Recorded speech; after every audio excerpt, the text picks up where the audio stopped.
تو حضور نے فرمایا عائشہ تم نے گنوایا ہے نا میرے اللہ کی مجھ پر کتنی رحمت ہے، افلا اکونا عبدن شکورا، فرمایا اگر اس نے اتنی نعمتیں دی ہیں تو کیا میں اس کا شکر گزار بندہ نہ بنوں، میں شکر گزار بندہ نہ بنوں اس کا؟ پھر اگر اتنی نعمتیں اس نے دی ہیں، مجھے اتنا نوازا ہے، تو پھر میں اس کے سامنے سجدے نہ کروں؟ او میرے بھائی، بڑے قابل فخر لوگ ہیں ہم کہ ہم نبی پاک کے غلام ہیں، ہم قابل فخر ہیں کہ نبی کریم کے غلام ہیں۔ کیا کبھی اس غلامی کے شکرانے میں بھی 2 نفل پڑھے کہ یا اللہ تیرا شکر ہے تو نے ہمیں حضور کا غلام بنایا ہے؟ یاد رکھیں کہ اپنی روحانی زندگی کو آباد کریں، استغفار پڑھیں، تسبیحات کریں، کچھ چھوٹے چھوٹے اعمال ہیں ان کو اپنی زندگی میں حصہ بنائیں۔ ترمذی شریف میں حدیث ہے، نبی پاک صلی اللہ علیہ وسلم نے فرمایا 3 مرتبہ صبح 3 مرتبہ شام اعوذ باللہ السمیع العلیم 3 دفعہ یہ پڑھو، اور 1 دفعہ سورۃ حشر کی آخری 3 آیات، هو اللہ الذی لا الہ الا هو عالم الغیب والشہادۃ هو الرحمن الرحیم۔ اعوذ باللہ من الشیطان الرجیم ہے نا، اس کو پڑھنا ہے اعوذ باللہ السمیع العلیم من الشیطان الرجیم، فرمایا 3 دفعہ اس کو پڑھو اور 1 دفعہ سورہ حشر کی 3 آیتیں، 1 دفعہ صبح اور 1 دفعہ شام۔ صبح کیا ہے، شام کیا ہے؟ تو اعلیٰ حضرت بریلوی فرماتے ہیں صبح سے مراد ہے آدھی رات ڈھلنے سے لے کر سورج نکلنے تک، آدھی رات ڈھلنے سے لے کر یعنی تہجد کا ٹائم سے لے کر سورج اور شام کیا ہے، دوپہر ڈھلنے سے لے کر مغرب کی اذان تک، یہ شام ہے۔ اب سن لیں، یہ ترمذی کی حدیث ہے سیاستہ کی، نبی پاک نے فرمایا جس نے 3 مرتبہ اعوذ باللہ پڑھی اور 1 بار سورہ حشر کی آخری 3 آیتیں پڑھی، 1 دفعہ صبح پڑھے 1 دفعہ شام پڑھے، نبی کریم علیہ السلام فرماتے ہیں اگر صبح پڑھے گا تو 70,000 فرشتے شام تک، اور اگر شام کو پڑھے گا تو 70,000 فرشتے صبح تک پڑھنے والے بندے کی مغفرت کی دعا مانگتے رہیں گے۔ چلے میں تو اس بات پہ بھی بڑا راضی ہوں کہ پہلی دفعہ اہل سنت میں ایسا ہو رہا ہے کہ وظیفہ ملنے پر لوگ نعرے لگا رہے ہیں، ورنہ وظیفہ بتائیں تو کہنے بھی پڑھیں گے پر کوئی تویز بھی لکھ چھڑو مارا گیا۔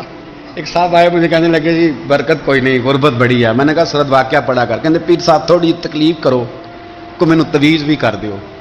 میں نے اسے کہا خدا کے بندے میں تویز دوں گا پتہ نہیں کام بنے گا نہیں بنے گا، سورۃ واقعہ پڑھ، یہ وہ تویز ہے جو مدینے والے رسول نے عطا فرمایا ہے کہ سورۃ واقعہ پڑھو تمہیں کبھی فاقہ نہیں آئے گا۔ تو وظائف پڑھیں، عبادات کریں، تیاری کریں، کچھ نیک اعمال بچائیں ایسے جن کا ہمیں پتہ ہو، جو ہمارے رب کو پتہ ہو۔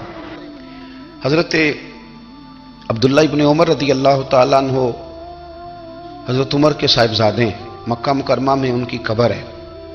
میں نے جب انہیں پڑھا تو مجھے ان سے بڑا پیار ہو گیا، لیکن آپ کو پتہ ہے وہاں جا کے کسی شخص کا مزار تلاش کرنا یا پوچھنا ایک مشکل کام ہوتا ہے۔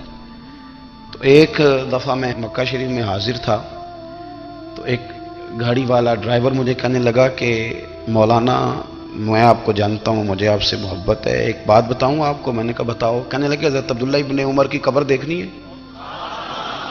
میں نے کہا یہ تو نہیں کہہ رہا، یہ کسی نے بندوبست کرایا ہے، یہ اللہ نے تیرے دل میں بات ڈالی ہے، یہ ہو گیا تو لے چل مجھے۔ حضرت عبداللہ ابن عمر کو نبی پاک نے فرمایا تھا راجل صالح، یہ نیک بندہ ہے، یہ متقی آدمی۔ حضرت عبداللہ ابن عمر رضی اللہ تعالیٰ عنہ سیدنا فاروق اعظم رضی اللہ تعالیٰ عنہ کے صاحبزادے ہیں، اور ان کی ہمشیرہ سیدہ حفصہ رضی اللہ تعالیٰ عنہ حضور کی زوجہ محترمہ ہے۔ ایک دن اپنی ہمشیرہ سے کہنے لگے کہ نبی کریم صلی اللہ تعالیٰ علیہ وسلم گھر میں آئے نا، اور اگر حضور غم امت میں پریشان نہ ہوں، طبیعت کو حشاش بشاش دیکھو تو ذرا پوچھنا تو صحیح حضور کا میرے بارے میں کیا خیال ہے، پوچھنا تو صحیح کہ کریم کی بارگاہ میں میرا کیا مقام ہے، میرے بارے میں حضور کیا فرماتے ہیں۔ اب بہن کو کام بتائے اور بتائے بھی بھائی، اور پھر بہن وہ کام نہ کرے، یہ تاریخ میں ہوتا نہیں۔ حضرت عمر فاروق رضی اللہ تعالیٰ عنہ کی صاحبزادی ام المومنین رضی اللہ تعالیٰ عنہ فرماتی ہیں کہ میں تو بس منتظر تھی، انہوں نے تو کہا تھا نا کہ اگر تم حشاش بشاش دیکھو تو بات کرنا، لیکن حضور تشریف لائے، میری باری تھی، میرے گھر تشریف لائے، کھانا پیش کیا تو فوراً میں نے عرض کی حضور ایک بات پوچھنی تھی۔ تو حضور نے فرمایا پوچھئے۔ میں نے عرض کی حضور میرے بھائی عبداللہ ابن عمر کے بارے میں آپ کا کیا خیال ہے؟ نوجوانوں میری بات پہ غور کرنا، میرے بھائی کے بارے میں آپ کا کیا خیال ہے؟ تو نبی کریم صلی اللہ تعالیٰ علیہ وآلہ وسلم نے میری طرف دیکھا اور پھر حضور زیر لب تھوڑا مسکرائے، اور بریلی کے امام کہتے ہیں کہ حضور مسکرا دیتے تھے نا تو جو بڑا دکھی ہوتا تھا وہ بھی ہنس پڑتا تھا۔ اب سوال پیدا ہوتا تھا کہ پھر تو اس مسکراہٹ کے لیے انتظار کرنا پڑتا ہوگا کئی مہینے کہ حضور مسکرائیں تو رونے والے ہنسیں، تو اعلیٰ حضرت فرماتے نہیں، انتظار نہیں کرنا پڑتا، یہ مسکراتے رہنا تو حضور کی عادت ہے۔ جس کی تسکین سے روتے ہوئے ہنس پڑے اس تبسم کی عادت پہ لاکھوں سلام۔ یعنی یہ تو عادت ہے حضور کی مسکراتے رہنا، اس کے لیے انتظار نہیں کرنا پڑتا۔ بھائیو آپ خیال رکھیں گے، غور کریں گے، حضرت عبداللہ ابن عمر رضی اللہ تعالیٰ عنہ کے بارے میں پوچھا تو سیدہ فرماتی ہیں کہ نبی کریم صلی اللہ تعالیٰ علیہ وسلم نہ زیر لب مسکرائے اور فرمایا حفصہ تیرا بھائی ہے تو اچھا، لیکن میں نے سنا ہے کہ عشاء کی نماز پڑھتا ہے تو فجر تک سویا ہی رہتا ہے۔ او نوجوانوں، 10 بجے تک سونے کی بات نہیں ہوئی، 9 بجے تک سونے کی بات نہیں ہوئی، 11 بجے اٹھنے کی بات نہیں۔ حضور فرمانے لگے میں نے سنا ہے کہ عشاء کی نماز پڑھ کے سو جاتا ہے اور فجر تک سویا ہی رہتا ہے، اسے چاہیے کہ تہجد کے وقت اٹھا کرے، اللہ کی بارگاہ میں حاضر ہوا کرے، آہوزاری کرے، سجدے کرے، عبادت کرے، اٹھتا ہے اور فجر میں جا کے اٹھتا ہے۔ حضرت جناب حفصہ رضی اللہ تعالیٰ عنہ کہتی ہے میں نے جناب عبداللہ ابن عمر کو پیغام دیا اور میں نے کہا میرے جوان بھائی سن، نبی پاک نے فرمایا ہے تو اچھا پر تہجد میں نہیں اٹھتا، نفل نہیں پڑھتا۔ او میری ملت کے جوانوں، مزہ نہیں آ جاتا جب ساری دنیا سوئی ہو، ساری دنیا، اور بستر بھی گرم ہو اور نیند بھی پورا غلبہ کر رہی ہو، اور اچانک گھنٹی بجے دماغ میں، آنکھ کھلے، گھڑی پہ نظر پڑے، 3:30 4 بجے کا پیغام گھڑی بتائے، اور کوئی چڑھتی جوانی والا اٹھ کے وضو کرے، اور جب وہ مصلی کھول کے بچھائے تو مدینے والے محبوب کہتے ہیں کہ ہر نماز پہ رب ثواب دیتا ہے، اور جو اٹھ کے تہجد کی نماز پڑھے اسے دیکھ کے تو رب مسکراتا ہے، جو اس کی شان کے لائق ہے، جو اس کی شان کے لائق، وہ مسکراتا ہے، خوش ہوتا ہے کہ میرا بندہ تہجد میں اٹھ گیا، وہ مسکراتا ہے۔ کاش ہماری صبحیں کبھی اپنے مالک کے نام ہو جائیں، کاش کے صبح۔ حضرت ابو الحسن رحمۃ اللہ تعالیٰ علیہ حضرت معاذ ابن جبل رضی اللہ تعالیٰ عنہ کے پاس بیٹھا کرتے تھے، فرماتے ہیں ان سے جو پیار بڑھا تو پھر میرا مصلی سے بھی بڑھ گیا۔ تابعی ہیں، فرماتے ہیں صحابی رسول سے محبت ہوئی تو ذکر سے بھی ہو گئی، پھر درود شریف سے بھی ہو گئی، محبت ان سے بڑھی تو پھر اللہ نے مسجد کا پیار بھی بڑھا دیا۔ آپ فرماتے ہیں کہ میری ہر وقت طبیعت چاہتی تھی کہ بس اللہ اللہ کروں، بس اللہ اللہ کروں، بس نہ میں ذرا تھوڑی جان چھڑاؤں لوگوں سے، کوئی 10 منٹ ملے تو میں کوئی 4 نفل پڑھ لوں، میں تھوڑا سا نہ بچوں لوگوں سے، اور مجھے تسبیح ملے تو میں نہ کوئی 400-500 دفعہ استغفار پڑھوں، سبحان اللہ، الحمدللہ، اللہ اکبر، لا حول ولا قوت الا باللہ، میں نہ تسبیحات پڑھوں۔ فرماتے ہیں کہ بچے تھے گھر میں 6-7، غربت تھی، کام ملتا کوئی نہیں تھا، اور میں کام چور نہیں تھا، کام ڈھونڈتا تھا، پر اللہ کی قدرت کے کام نہیں ملتا تھا۔ فرماتے ہیں کہ میں نے ایک دن اپنی اہلیہ سے کہا کہ آج میں پھر جاتا ہوں کام ڈھونڈنے، تو میری بیوی بڑی فرما بردار تھی، پر اس دن نہ غربت کے ہاتھوں تنگ آ کے کہنے لگی آج نانا کوئی تو چیز لے کے آیا، تو مجھ سے بچوں کی بھوک نہیں دیکھی جاتی، یہ سب روگاں دا روگ محمد جس دا نام غریبی، کنڈ بلا کے لنگ جاندے نہیں دوست یار قریبی، آج نہ کچھ لے کے آیا تو میں بچے لے کے میکے چلی جاؤں گی۔ شیخ فرماتے ہیں کہ میں بڑا پریشان گھر سے نکلا، پر میں نے صبح سے لے کے زور تک کام ڈھونڈا، کام ملا کوئی نہیں، تو میرے دل میں خیال آیا چلو کام نہیں ملتا تو اللہ اللہ تو کرے نا، چلو بندوں کی مزدوری نہیں ملتی تو رب کریم کی عبادت ہی کرتے ہیں۔ فرماتے ہیں کہ میں نے نا فرات کے پانی سے وضو کیا، نہر کے، شدید دھوپ تھی، ساتھ ریت تھی اور ریت تپ رہی تھی، میں نے اپنا رومال وہیں مصلی کے طور پر بچھا لیا، اور فرماتے ہیں کہ زور سے لے کر عصر تک نماز پڑھی، دھوپ بھی پورے زور پہ، پر میرے سجدے کا ذوق بھی پورے زور پہ۔ فرماتے ہیں سورج بھی چمک رہا ہے اور رب کی عبادت کا ذوق بھی پورے زور پہ، میں سجدہ کروں تو پھر میرا اٹھانے کو جی نہ چاہے۔ میرے استاد لکھا کرتے تھے، یہ ان کا شعر ہے، وہ کہا کرتے تھے مجھے سوز دے، مجھے ساز دے، اور مجھے نیم شب کا نیاز دے، دم سجدہ خود کو میں توڑ دوں، مجھے ایسا ذوق نماز دے۔ اور میں تیری بہار کا پھول ہوں، میں کھلا بھی ہوں تو تیرے لیے، مجھے میری شاخ سے توڑ لے، مجھے اپنی زلف کا ناز دے۔ بھائی فرماتے ہیں کہ عصر تک میں نے نفل پڑھے، دل ڈھلنے لگا، عصر کی نماز پڑھی اور میں وہاں سے چلا۔ اب میں جب نکلنے لگا تو دل میں خیال آیا کہ چھوٹی چھوٹی دیواریں ہیں گھر کی، بغیر کچھ لیے جاؤں گا تو بیوی دور سے دیکھے گی تو شور کرے گی کہ پھر خالی ہاتھ آ گیا ہے۔ کہتے میں نے اپنے اسی رومال میں جس پہ میں نے نماز پڑھی تھی نا، رومال میں کی آخی دے پنجابی جو صافہ کہتے ہیں، اسی میں نا میں نے کچھ ریت بھر لی کہ وہ دور سے دیکھے گی تو سمجھے گی کچھ لے کے آیا ہے، چلو جا کے اسے بتا دوں گا کہ آج پھر مزدوری نہیں ملی۔ کہتے ہیں وہ ریت لے کر جب میں گھر میں گیا تو پہلے بیوی دروازے پہ کھڑی ہوتی تھی، پوچھتی تھی خالی ہاتھ آ گئے ہو؟ آج میں نے دیکھا تو ہے ہی کوئی نہیں۔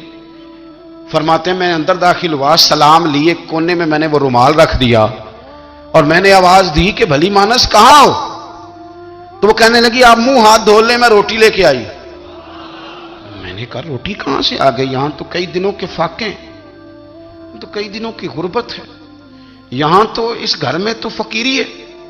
فرماتے ہیں کہ وہ روٹی لے کے آئی اور اس وقت کی جو موجودہ نعمتیں تھیں، سمجھ لیں سلاد، اچار، ہر چیز ساتھ لائی۔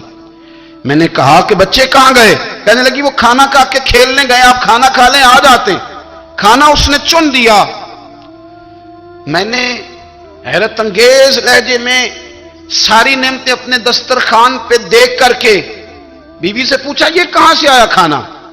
بچوں کو تو نے کہاں سے کھانا کھلایا؟ یہ سارا کچھ کیسا ہے؟ تو کہنے لگی پتہ نہیں آج آپ کس کریم کی مزدوری کرنے چلے گئے تھے، پتہ نہیں کس کریم کی، میرے گھر میں تو اتنی نعمتیں آئی ہیں کہ مجھ سے سنبھالی نہیں جا رہی، اتنا اناج ہے، اتنا گندم ہے، کس کریم کے دروازے آج چلے گئے تھے؟ یہ کہتے کہتے وہ اٹھی اور اٹھ کر کے کہنے لگی پہلے بڑا کچھ آیا تھا، اب کیا لے آئے ہو؟ اور جا کر کے نا اس نے وہ ریت والا رومال کھولا، کہنے لگے میں تو لے کے آیا تھا ریت، تو میرے رب نے اسے بھی سونے اور ہیرے بنا دیا تھا۔ جب آپ کی توجہ اللہ کی جانب، میرے نبی پاک صلی اللہ تعالی علیہ وسلم نے فرمایا ہر چیز اپنے رب سے مانگ، ہر چیز مانگ، ہر چیز مانگ۔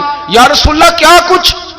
میرے محبوب نے فرمایا تیرے گھر میں نمک بھی ختم ہو جائے تو وہ بھی اپنے رب سے مانگا کر، تو مانگنا وہ تجھے دے گا، تو اس کی بارگاہ میں کشکول طلب دراز تو کرنا۔